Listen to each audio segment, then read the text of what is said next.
हाय, hello, नमस्कार. तर मी अनिता आजच्या माझ्या नवीन व्हिडिओमध्ये तुम्हा सर्वांचं अगदी मनापासून स्वागत आहे. तर आज सकाळीच व्हिडिओला सुरुवात केली कारण जे काही शेतकऱ्याच्या लाईफमध्ये काही गोष्टी असतात तर तेच मला तुमच्यासोबत शेअर करायचं आहे. तर प्लीज व्हिडिओला कुठेही स्किप न करता पूर्ण पहा आणि चॅनलला जर कोणी नवीन असाल ना तर चॅनलला सबस्क्राईब करा. तर आमच्या लाईफमध्ये ज्याही काही छोट्या गोष्टी असतात तर ते मी तुमच्यासोबत शेअर करण्याचा प्रयत्न करते आणि आशा करते की नक्की तुम्हाला आवडत असतील.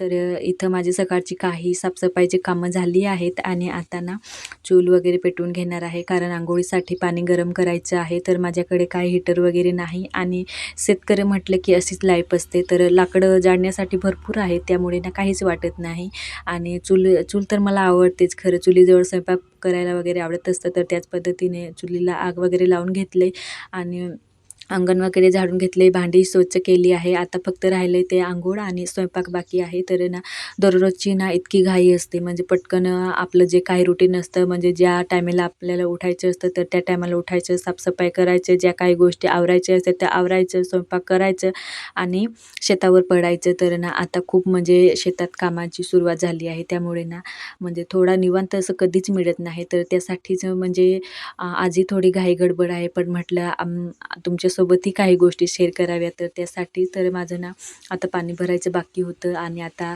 नळ म्हणजे बाहेर आले आहे तर म्हटलं आधी पाणी भरून घ्यावं, नंतर कधीही लाईट गेली की ते बंद होतात कारण ना मोटारीचं पाणी येत असतं आणि ताजं फ्रेश असतं तर त्यामुळे आम्ही ते पिण्यासाठी वापरत असतो. तर आतमध्ये एक नळ आहे पण ते वापरण्यासाठीच. तर फायनली इथं ना आता खूप छान असं उजाडलं होतं आणि कोंबड्या तर तुम्ही पाहू शकता खूप छान बाहेर निघाले होता आणि आमच्या घरून ना डोंगर आहे जवळच आणि ना तो इतकं छान आता हिरवंगार झाला आहे ना की काय सांगू. खूप भारी दिसतं हे दृश्य आणि आता जवळच म्हणजे शेती आहे ना तर आता तिथं पेरलं आहे तर ते थोड्या दिवसात ना छान असं मोठं होईल म्हणजे पेरलेलं आणि परत अजून खूप पाहूनच राहावं असं दृश्य नजारा होईल. तर बांधावरती गवत वाढलेलं ते सुद्धा खूप छान हिरवंगार टवटवीत दिसतंय. सकाळी सकाळी खूप ताजं फ्रेश वाटतंय. तर फायनली पाणी वगैरे आता मी भरून घेणार आहे आणि इकडं म्हणजे घेतलंय आणि आता पाणी म्हणजे भरत होते तोपर्यंत चुलीवरचं पाणीसुद्धा गरम झालंय. तर आता पटकन अशी अंघोळ करून घेणार आहे आणि भाकरी करायला घेणार आहे कारण ना शेतात जायचं आहे तर त्यासाठीच. आणि चहा वगैरे काही घेतलाच नाही कारण अजूनपर्यंत दूध आलंच नव्हतं. तर त्यासाठी म्हटलं आधी भाकरी वगैरे करून घ्याव्यात नंतर आपण चहा करूया. तर त्यासाठीच तर अशाच म्हणजे शेतकऱ्याची दिवस म्हणजे जात असतात कामातच, घाई गडबडीतच. तर फायनली अंघोळ वगैरे करून घेतली आणि पटकन असं म्हणजे स्वयंपाक म्हणजे भाकरी करण्यासाठी घेतले. तर तवा मी अगोदर म्हणजे गरम करण्यासाठी ठेवून घेतलं आहे आणि बरंचसं पीठ मी ना गाळून घेतले कारण ना शेतकरी म्हटलं की सकाळच्या टायमाला ना जास्त करून भाकरच खावं लागतं कारण ना दिवसभर म्हणजे उन्हात काम करतो आणि भात खाल्ला ना की भात खाल्ल्यामुळे ना खूप म्हणजे तहान लागत असते आणि वारंवार घसा कोरडा पडत असतो. त्यामुळे ना भात खाणं हे आमच्याकडं तर स्किप केलं जातं आणि जास्त करून भाकरीच खाल्ली जाते, तेही ज्वारीची. आणि संध्याकाळी मग भात किंवा गहूची भाकरी वगैरे घेत असतात पण ह्यावेळी ना ज्वारीचीच भाकरी आणि आमच्याकडे जास्त करून ना ज्वारीच पिकवली जाते म्हणजे ज्वारी बाजरी जास्त करू नये पण फक्त ज्वारी आणि नंतर मग उन्हाळी पीक म्हणून गहू घेतलं जातं आणि तेच आमच्याकडं खाल्लंही जातं. तर भात आता करतो पण भात म्हणजे जास्त खाल्ला जात नाही कारण एकच टाईम भात खाल्ला जातो. तर त्यासाठीच. आणि इथं मी ना थापून भाकरी करणार आहे. तर तुम्ही कोणत्या पद्धतीने भाकरी करतात कारण आमच्याकडे ना 2 पद्धतीने ज्वारीच्या भाकरी आहेत ना तर त्या 2 पद्धतीने केले जातात.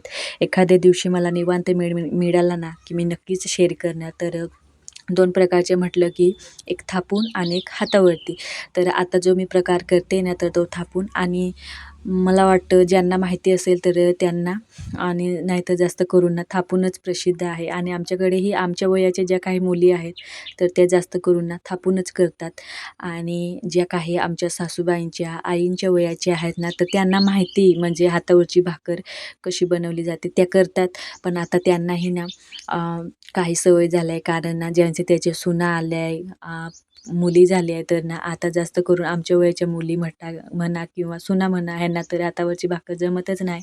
त्यामुळे त्या थापूनच करतात आणि आता सर्वांना सवय झाली आहे थापून भाकरी खायची म्हणजे आणि ना त्याच्या आधीचं जे आयुष्य होतं ना, तर तेव्हा कोणीच थापून भाकर म्हणजे करायचंही नाही आणि खायचंही नाही. त्यांना आवडतच नव्हतं. आपण जो पीठ म्हणजे थापून भाकरी करतो आणि कोरडा पीठ आपण जो टाकत असतो ना, तर तो त्यांना कच्चं वाटायचं. ते पीठ टाकतो ना, तर ते त्याला ना थोडं कच्चपणा वाटायचा आणि जास्त खायचं नाही. आणि जी हातावरची भाकर असते ना, तर तिला ना आता जो पीठ असं दिसतोय ना, तर तो हातानेच फक्त भाकर अशी मोठी केली जायची आणि त्याला मग फक्त म्हणजे पाण्याच्या सहाय्याने म्हणजे हाताला पाणी लावायचं आणि हाताच्या साहाय्याने म्हणजे इकडं-तिकडं हात हलवून असं भाकरी केली जायची आणि ती छान अशी मोठी व्हायची आणि तशीच ती म्हणजे पाण्या लावूनच भाकर ना तव्यावरती टाकायची, शिजवायची आणि त्यामुळे ना ती भाकर इतकी छान असं चव लागायची ना, की एक नंबरच. आणि त्याला ना थोडा कडकपणाही यायचा आणि खूप टेस्टी लागायची. त्यामुळे ना त्या वयाच्या म्हणजे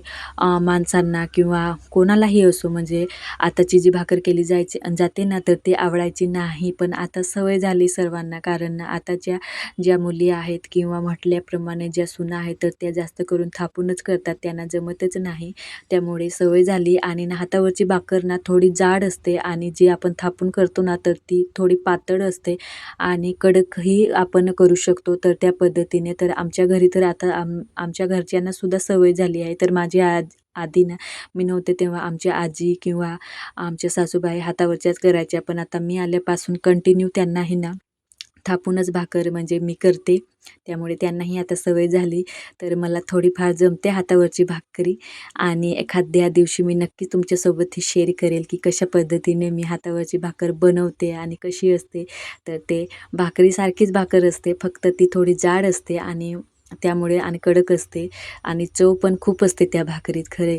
तर अशा पद्धतीने आमच्याकडे भाकरी केली जातात. तर माझी पद्धत काही इतकी कठीण किंवा काहीच नाही. मी साध्या सोप्या पद्धतीने करत असते आणि माझ्या पद्धतीनुसार मी ना जाड पातळ करत असते. तर मी जास्त जाडही नाही, जास्त पातळही नाही.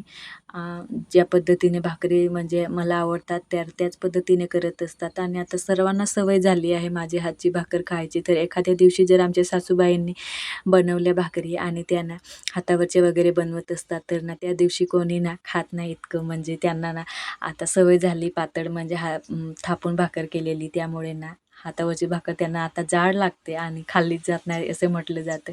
पण नाही, खरंच सांगू का, त्या हातावरची भाकरीत खूप चव असते. तर एखाद्या दिवशी नक्कीच शेअर करेल. तर फायनली इथं माझे काही भाकरी बनवून झाले आणि आता ह्या टायमाला भाकरीच खाणार, त्यासाठीच म्हणजे जास्तीची भाकर करणार आहे. आणि मी काय करते की ना, एका वेळी पीठ मळलं ना, की 3-4 भाकरीचं पीठ एकदाच मळून घेते. कारण मळण्यासाठी भरपूर आपल्याला मेहनत लागत असते ना, तर एक भाकरीसाठी आपली मेहनत वाया जात असते. तर म्हटलं 2-3 भाकऱ्या व्हाव्यात इतकं पीठ मी मळून घेते आणि भाकरी बनवायला मग वेळही कमी लागतो आणि आपली म्हणजे मेहनतही वाया जात नाही. तर अशा पद्धतीने इथं माझ्या 3-4 भाकरी झाल्या आहेत आणि म्हटल्याप्रमाणे ह्यावेळी तर आम्ही भाकरीच करणार आहोत आणि भाजी अजून माझी करायची बाकी आहे. तर भाजीही मी लवकर बनवून घेणार आहे. तर अशा पद्धतीने शेतकरी म्हटलं की ना, त्याला दुसऱ्या काहीच कामाची गरज नसते. फक्त भाकरी वगैरे करायची, बांधायची आणि शेतात पडायचं. तर फायनली इथं माझी भाकरी वगैरे बनवून घेतले आणि भाजीसाठी ना गवारीच्या शेंगा वगैरे उकळत घातले. तर त्यासुद्धा आता थोड्या वेळानंतर उकळतील आणि परत मग मी फोडणी वगैरे देऊन घेणार आहे आणि टोपली भरून भाकरी घेऊन, भाजी घेऊन शेतात जाणार आहे. कारण कामाची खूप सुरुवात आहे. तर अशा पद्धतीने व्हिडिओ आवडला का कमेंटमध्ये नक्कीच सांगा आणि भाकरी कशी झाली तर ते सुद्धा कमेंटमध्ये नक्कीच सांगा.